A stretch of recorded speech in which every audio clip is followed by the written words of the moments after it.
Hello everyone, ನಾನಿವತ್ತು ಬೆಳಿಗ್ಗೆಯಿಂದನೇ ಲಾಗ್ನ start ಮಾಡ್ಕೊಳ್ತಾ ಇದ್ದೀನಿ. 1 ಗ್ಲಾಸ್ ಬಿಸಿನೀರಿಗೆ 1 ಸ್ಪೂನ್ ಜೇನುತುಪ್ಪನ ಮಿಕ್ಸ್ ಮಾಡ್ಕೊಂಡು ಕುಡಿದು, ಈಗ ನೆನ್ನೆ ಇಟ್ಟಿರ್ತಕ್ಕಂಥ ಡ್ರೈ ಫ್ರೂಟ್ಸ್ನೆಲ್ಲ ನೋಡ್ತಾ ಇದ್ದೆ, ಚೆನ್ನಾಗಿ ನೆಂದಿದ್ವು. ಅದಾದಮೇಲೆ ಚಿನ್ಮಯಿ ಲಂಚ್ ಬಾಕ್ಸಿಗೆ ಚಪಾತಿನ ಮಾಡ್ತಾ ಇದ್ದೀನಿ. ಚಪಾತಿ ಹಿಟ್ಟೆಲ್ಲ ಕಲಸಿಟ್ಟಾದ್ಮೇಲೆ ಅವನಿಗೆ ಡ್ರೈ ಫ್ರೂಟ್ಸ್ ಕೂಡ ತಿನ್ನೋಕೆ ಕೊಟ್ಟಿದ್ದೆ. ಅದಾದಮೇಲೆ ಅವನನ್ನು ಸ್ನಾನ ಮಾಡಿಸಿ ಅವನ್ನೆಲ್ಲ ರೆಡಿ ಮಾಡಿಬಿಟ್ಟು ಸ್ಕೂಲಿಗೆ ಬಿಟ್ಟು ಬಂದಾದಮೇಲೆ ನಾನು ಡ್ರೈ ಫ್ರೂಟ್ಸ್ ಮತ್ತು ಬನಾನಾನ ಹಾಕಿಬಿಟ್ಟು ಜ್ಯೂಸನ್ನ ಮಾಡ್ಕೋತಾ ಇದ್ದೀನಿ. ಇವಾಗ ನೋಡಿ, ನೆನೆಸಿಟ್ಟಿರ್ತಕ್ಕಂಥ ಡ್ರೈ ಫ್ರೂಟ್ಸ್ನ ನೀರು ಸಮೇತನ ಜಾರ್ ಒಳಗಡೆ ಹಾಕ್ಕೊಂಡು, ಅದಾದಮೇಲೆ 2 ಬನಾನಾನ ಕಟ್ ಮಾಡ್ಕೊಂಡು ಹಾಕ್ಕೊಂಡು, ಸ್ವಲ್ಪ ಹಾಲು, ಸ್ವಲ್ಪ ಸಕ್ಕರೆನ ಹಾಕ್ಕೊಂಡು ಗ್ರೈಂಡ್ ಮಾಡ್ಕೊಂಡಿದ್ದೀನಿ.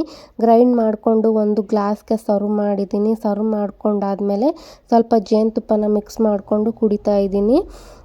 ಇದ್ರ ಕಂಟಿನ್ಯೂಷನ್ ಲಾಗ್ನ ನಾನು ಯೂಟ್ಯೂಬ್ ಲಾಂಗ್ ವಿಡಿಯೋದಲ್ಲಿ ಅಪ್ಲೋಡ್ ಮಾಡಿರ್ತೀನಿ. ಇಂಟ್ರೆಸ್ಟ್ ಇದ್ದವರು ಚೆಕ್ ಮಾಡಿ.